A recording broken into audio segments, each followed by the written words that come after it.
নমস্কার বন্ধুরা আপনারা দেখছেন মিউজিক ইলেকট্রনিক্স টিপস। এই যে দেখছেন ইন্ডাকশান ওভেন, এই ইন্ডাকশান ওভেনটা হচ্ছে প্রেস্টিজ কোম্পানি। এর প্রবলেম হচ্ছে এখান থেকে শুরু করে এক দুটো সুইচ খারাপ, ড্যামেজড। আজকে আমি আপনাদের দেখাচ্ছি ড্যামেজ কেন হয়েছে। দেখতে পাচ্ছেন এই শোল্ডার পুরো বসে গেছে। এইগুলোকে রিশোল্ডার করবেন, তাহলে দেখবেন পয়েন্টগুলো কাজে আসবে, নয়তো সব কটা প্রিসেট আপনাকে চেঞ্জ করতে হবে। এর পেছনে খোলার 6টা স্ক্রুপ থাকে।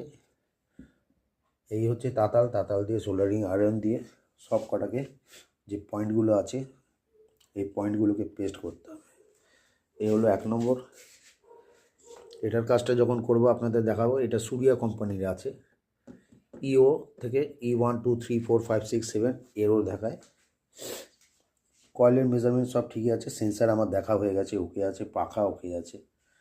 এই সার্কিটটাকে পারলে থিনার দিয়ে ওয়াশ করবেন, ওকে। আর এই ময়লাগুলোকে তুলে দেবেন, দেখতে পাচ্ছেন। আর এই যে পয়েন্টগুলো দেখছেন এইগুলো আয়রন নেবেন, আয়রন দিয়ে ভালো করে সব কটা পয়েন্ট দেখুন, এই দেখুন কালচে হয়ে যাচ্ছে, গ্রিন হয়ে যাচ্ছে। এই পয়েন্টগুলোকে সব রিশোল্ডার করুন, করতে ঠিক হয়ে যাবে।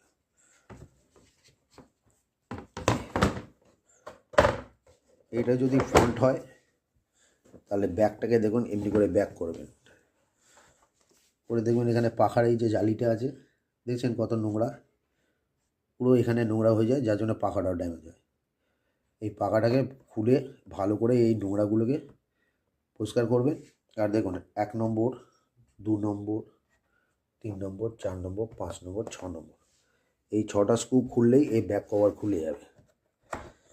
আরেকটা জিনিস বন্ধুরা আপনাদের শিখিয়ে দিচ্ছি, ভালো করে মনোযোগ দিয়ে দেখুন। এই কভার আউট করবেন যখন, দেখবেন এখানে একটা জ্যাক আছে। এই জ্যাকটাকে এমনি করে টানবেন, দেখবেন খুলে বেরিয়ে যাবে আপনার হাতে। ঠিক হালকা করে এখানে ধরবেন, এই দেখুন খুলে বেরিয়ে গেল। তাহলে কি হলো, আমার এই পার্টসটা আলাদা হয়ে গেল। আমি এখানে রেখে দিলাম। এবার হলো বাদ বাকি এইটা। এটাকে কি করব, আমি এটাকে এখন ওয়াশ করব আর শোল্ডার গরম করে দিয়ে আমার পুরো পার্ট আলাদা হয়ে গেল, কাজ করতেও সুবিধা। আমি করে এটাকে রিকাজ করিয়ে দেবো অবশ্যই।